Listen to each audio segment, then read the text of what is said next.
Mesdames, Messieurs les ministres et secrétaires d'État, Monsieur le Premier Président de la Cour des comptes, Monsieur le médiateur de la République, Monsieur le vérificateur général du Sénégal, Madame le contrôleur financier, Mesdames et Messieurs les secrétaires généraux des ministères et directeurs de cabinet, Mesdames, Messieurs les gouverneurs de région, Mesdames, Messieurs les recteurs, Mesdames, Messieurs les directeurs généraux et directeurs d'administration centrale, Mesdames, Messieurs les présidents de conseil, directeurs généraux et directeurs d'entités du secteur parapublic, chers participants,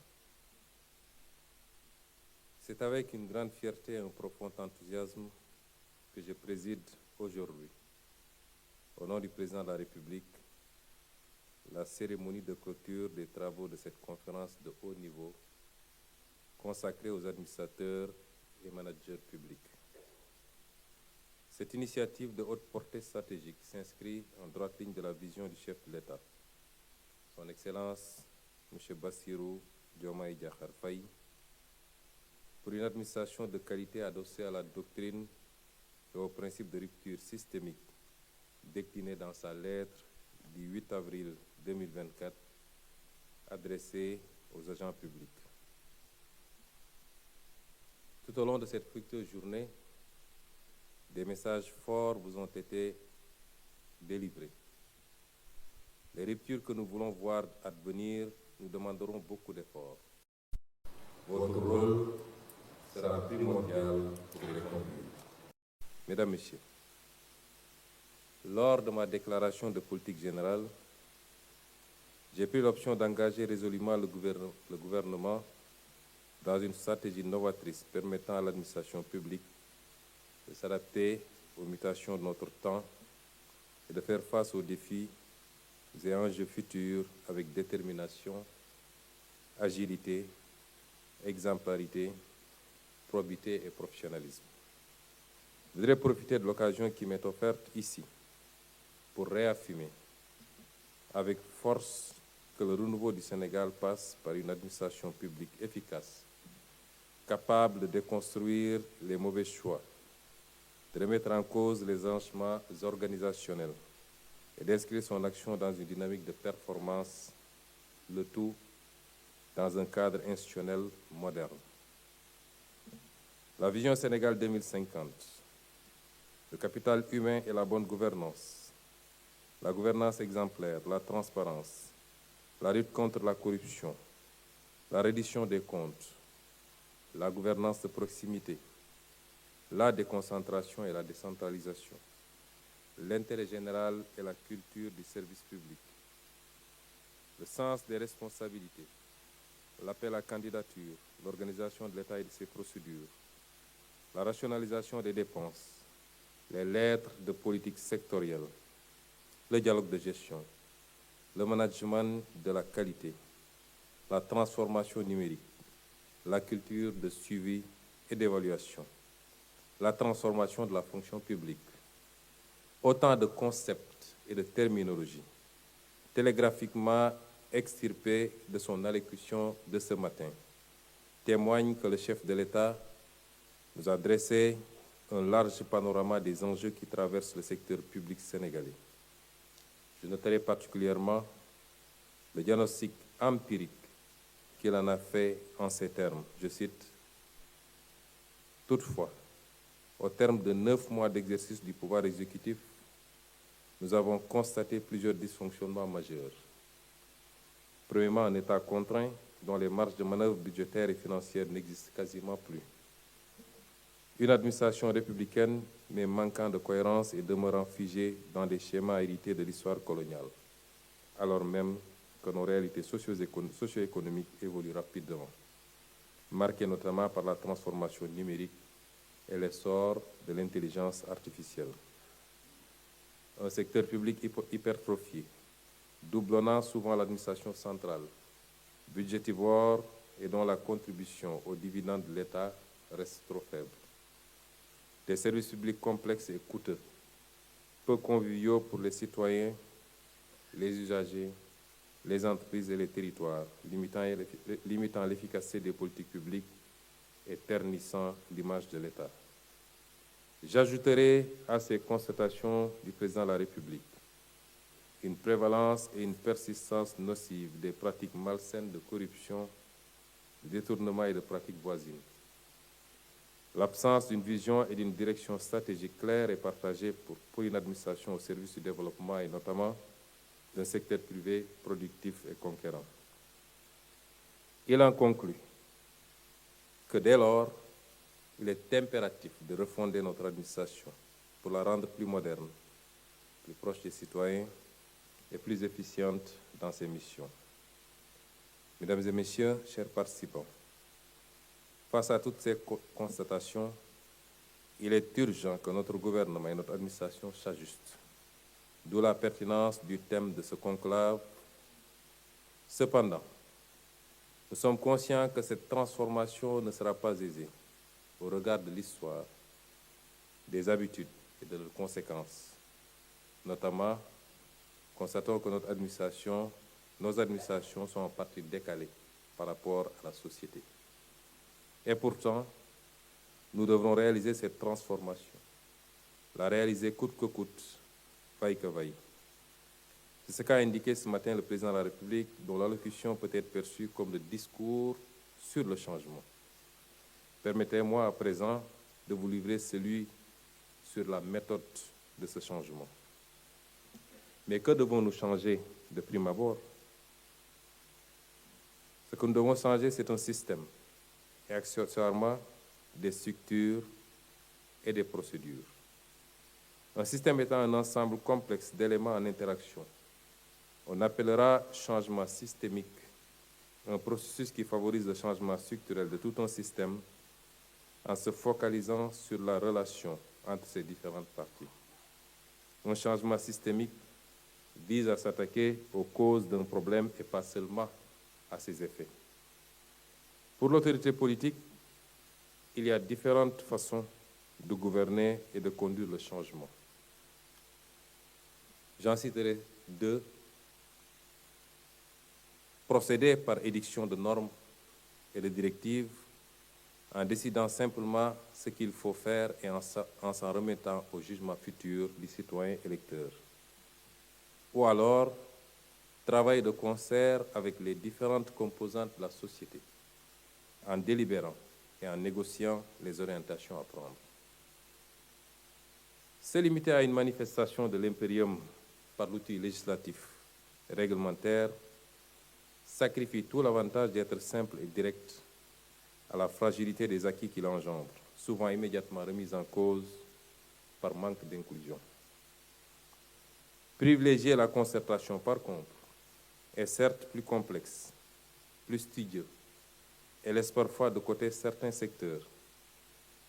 Mais ça permet, en revanche, de construire sur des assises plus robustes et plus durables, en ce que le changement qui en découlera ne sera plus simplement imposé, mais inclusif. Il est débattu et négocié. Aucune de ces méthodes ne suffira à elle seule à conduire et réussir le changement systémique prescrit par son Excellence, le Président de la République. C'est pourquoi notre méthode consistera en une combinaison des deux formules. Nous réunirons par exemple, dans les jours à venir, tous les grands acteurs sociaux afin de trouver une façon acceptable de conduire la chose politique par une administration performante et stable dans l'exécution de ses missions, dans un contexte rendu difficile, malgré les efforts colossaux de mon gouvernement durant ces 9 derniers mois, par la situation tourmentée des finances publiques. Ensemble, nous devrions nous entendre sur les mesures de correction et celles sociales à adopter et à appliquer, notamment pour accompagner le gouvernement à rétablir le déficit à son niveau autorisé. Ce sera également le cas pour les effectifs humains de l'administration et leur impact budgétaire, rapporté à l'efficience, l'efficacité et la productivité attendues. Ce sera le cas également du système de rémunération dans la fonction publique qui, du fait des errements politiques dans sa gestion des 20 dernières années, a cessé d'obéir aux normes édictées pour la sauvegarde des équilibres salariaux, gage de stabilité et de sérénité dans l'administration. La commande publique, qu'il convient de rationaliser également. Pour la plupart de ces chantiers, nous ouvrirons les concertations nécessaires, telles que le chef de l'État en a jeté les bases avec l'organisation, dès les premières semaines de sa présidence, des assises de la justice, qui en annoncent beaucoup d'autres. Nous veillerons ensuite à la fidèle normalisation et à la correcte exécution des conclusions qui en découleront. Mesdames et messieurs, chers participants, exécution. Voilà en réalité le ventre mou de notre administration. La mauvaise conscience des décideurs politiques, car beaucoup de choses ont été conçues sur la base des mêmes diagnostics et constatations que nous faisons aujourd'hui, pour ensuite être rangées dans des tiroirs de sorte que les colossaux efforts humains et financiers consentis deviennent vains. Créé par décret numéro 2017-231 du 7 avril 2017, dans la foulée du Forum national d'administration tenu en avril 2016, le comité de modernisation de l'administration publique en est la parfaite illustration. Cet organe de gouvernance du programme d'appui à la modernisation de l'administration, le PAMA, placé sous l'autorité du Premier ministre, n'a jamais été fonctionnel. Cet état de fait a plongé dans une léthargie profonde tout ce programme, dont l'objectif général était pourtant de contribuer à l'action de modernisation de l'administration du Sénégal afin de lui faire jouer, afin de lui faire tenir son rôle moteur dans le processus de développement du pays et en s'appuyant sur une stratégie d'intervention consistant en une optimisation du cadre organisationnel d'administration, une amélioration de la qualité des services offerts aux usagers et une professionnalisation de la gestion des ressources humaines de l'État. Aussi, la déconcentration et la décentralisation, la gestion axée sur les résultats, le renforcement des capacités de conception et de gestion des politiques publiques, la loi de la fonction publique, la charte de qualité générale de l'administration, le nouveau système de rémunération, le code de déontologie des agents publics, la loi d'orientation de l'administration territoriale, la charte de la déconcentration, le schéma directeur de modernisation de l'administration, et j'en passe, sont autant de chantiers prioritaires, voire vitaux, suspendus depuis bientôt 10 ans.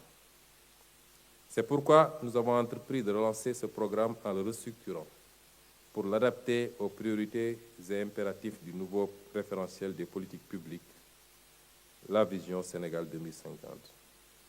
Ainsi, le réajustement du cadre juridique et institutionnel de pilotage et de gestion du programme est en cours de révision pour une meilleure prise en charge des nouveaux défis, notamment celui de renforcer les ressources à la hauteur des ambitions déclinées et permettre d'apporter des réponses aux usagers du service public par la dématérialisation intégrale des procédures de l'administration, par la généralisation de l'application de la stratégie nationale d'accueil, d'information et d'orientation, par la modernisation de la gestion des ressources humaines au sein de l'administration publique, par la modernisation des procédures et du système d'information des régies financières, par le renforcement de la politique nationale de conservation et de gestion des archives et de la documentation administrative, par l'application de la charte de la déconcentration, par l'accompagnement des politiques de territorialisation des projets, par le renforcement des mécanismes de facilitation de l'accès des usagers aux services, par l'institutionnalisation du Grand Prix du chef de l'État de la meilleure administration publique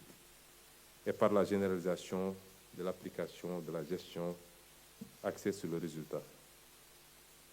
Quant au pilotage de la transformation systémique, nous partons du constat que le groupe des entités publiques et parapubliques, qui absorbe 70% du budget de l'État, représente un levier opérationnel critique pour la bonne mise en œuvre de l'agenda national de transformation.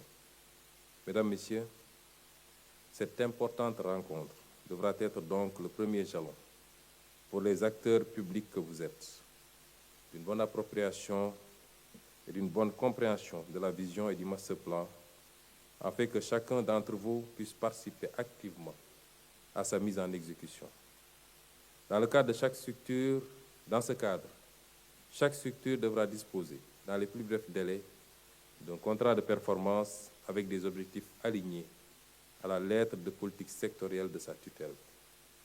Lettre qui, elle-même, doit être impérativement alignée au Master Plan 2025-2034. Par ailleurs, au regard de la faible performance actuelle du portefeuille des entreprises publiques et parapubliques, nous avons impulsé un processus de pilotage global centralisé et plus stratégique dans l'optique de les rationaliser, d'améliorer leur gouvernance. Le vérificateur général, aujourd'hui, ce matin, nous a fait étalage d'un certain nombre de manquements. Je n'en citerai que le fait qu'aujourd'hui, quasiment aucun des conseils d'administration ne respecte les standards d'un bon conseil. De restructurer les entités déficitaires afin de faire émerger parmi elles de véritables champions publics, locomotives de la dynamique nationale de transformation. Le tableau de bord ci-devant sera désormais le vôtre.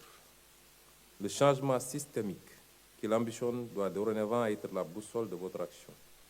Pour y parvenir, je veillerai personnellement, avec mon gouvernement, à la mise en place du cadre de gouvernance du changement, à la neutralisation des obstacles au changement et au respect strict de la déontologie. En effet, la réussite de cet agenda national de transformation Sénégal 2050, dans ses déclinaisons périodiques, exige une réforme en profondeur de la gouvernance depuis la présidence de la République, où sera logé le Conseil présidentiel, jusqu'au dernier échelon déconcentré et aux entités décentralisées. À la primature, nous veillerons, premièrement, à l'opérationnalisation et à la dynamisation du comité de modernisation d'administration publique, structure de supervision et d'appui pour conduire la réforme et le renouveau de l'administration. Deuxièmement, à la mise en place d'une structure chargée de coordonner et de suivre la mise en œuvre des projets avec des objectifs clairs, des indicateurs d'effet et des indicateurs d'impact précis. Ce schéma devra dicter dès lors l'organisation verticale et horizontale de l'administration. Enfin, la création de l'Agence nationale de centralisation de la commande publique, dont le projet de décret sera incessamment soumis au chef de l'État. Cette agence permettra de rationaliser les dépenses de l'État et d'améliorer nos marges de manœuvre budgétaires dans le cadre d'un assainissement durable et d'une gestion vertueuse et saine de nos finances publiques. Mesdames et messieurs, chers participants, à l'expérience, il est clair que les seules mesures structurelles, organisationnelles et textuelles ne sauraient garantir à elles seules la réussite de cet immense chantier qui nous attend. Il nous faudra donc identifier, combattre et neutraliser les obstacles au changement. Jadis comme naguère, toutes les tentatives de réforme, de transformation systémique des structures et de l'infrastructure de l'État se sont toujours soldées par des échecs en totalité ou en partie. La faute certainement à la faiblesse des volontés politiques qui les ont portées.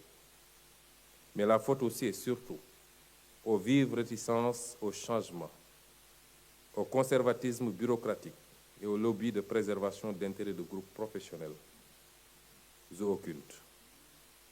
Pour le premier, je peux vous assurer qu'aussi bien pour son Excellence, le Président de la République, que pour le gouvernement que je dirige, plus qu'une déclinaison d'orientation programmatique, c'est une volonté dogmatique et agissante qui est en marche, basée sur la claire conscience que notre pays n'a d'autre choix que de se réformer, voire même de se révolutionner, au risque de s'enfoncer dans les méandres de ces échecs répétitifs, illustrés par son retard de développement socio-économique.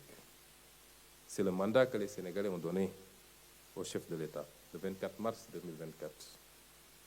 C'est celui qu'ils ont confirmé à sa famille politique le 17 novembre 2024.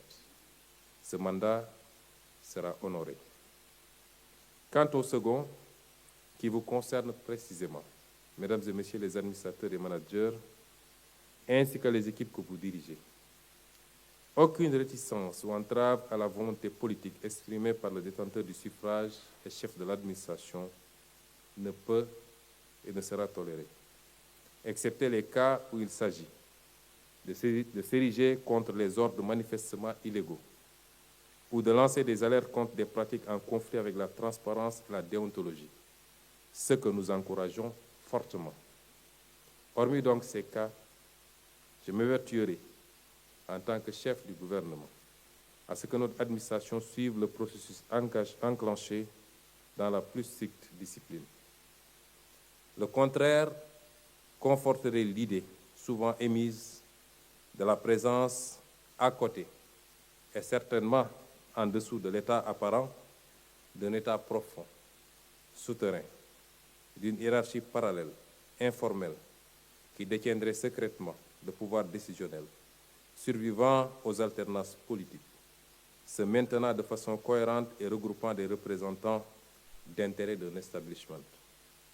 Mon gouvernement agira avec toute l'énergie nécessaire contre toute entrave vicieuse au processus de transformation. Mesdames, Messieurs, chers participants, je ne saurais conclure cette allocution sans vous lancer un appel solennel à bannir et à combattre radicalement toute forme de déviance et de manquement à l'éthique et à la déontologie qui vous régissent. Notre administration est souvent, hélas, sous le feu de la rampe, traversée par des vagues impudiques de dossiers se rapportant à des faits de corruption, de surfacturation de marché, de trafic d'influence, de détournement de deniers publics, de prévarication foncière et immobilière. Est-il utile de rappeler qu'à l'indice de corruption, notre pays est classé au 123e rang sur 190 pays. Au-delà de l'aspect pédagogique et préventif, auquel nous consacrerons toute la formation nécessaire, je voudrais vous confirmer que, depuis le 24 mars 2024, avec l'élection du président Bassirou Diomaye Faye, nous sommes entrés désormais dans l'ère de la tolérance zéro, aussi bien pour la détection que pour la sanction de ces pratiques occultes, conformément à nos engagements en matière de reddition des comptes devant le peuple. Mesdames et Messieurs, voilà donc au seuil d'une nouvelle page qui s'ouvre pour notre pays, pour notre administration, notre secteur public et parapublic. Écrivons-la ensemble de la plus belle des manières, selon la vision, les orientations et la volonté du président de la République, chef de l'État. Car en effet, depuis des décennies, notre capacité de se rencontrer, de débattre et de négocier s'est nettement détériorée, entraînant avec elle une crispation et un manque de confiance des acteurs, un immobilisme que la plupart ont fini par légitimer comme la moins pire des solutions. Fort heureusement, une nouvelle génération vient vous rappeler l'importance d'agir ensemble pour hisser l'État à la hauteur du peuple qu'il sert. Car la démocratie, c'est plus qu'un vote tous les 5 ans. C'est surtout notre capacité à réussir des mutations qualitatives pour les vivants et pour les générations futures. Sur ce, je déclare close la première édition de la conférence des administrations et managers publics et vous remercie de votre aimable attention.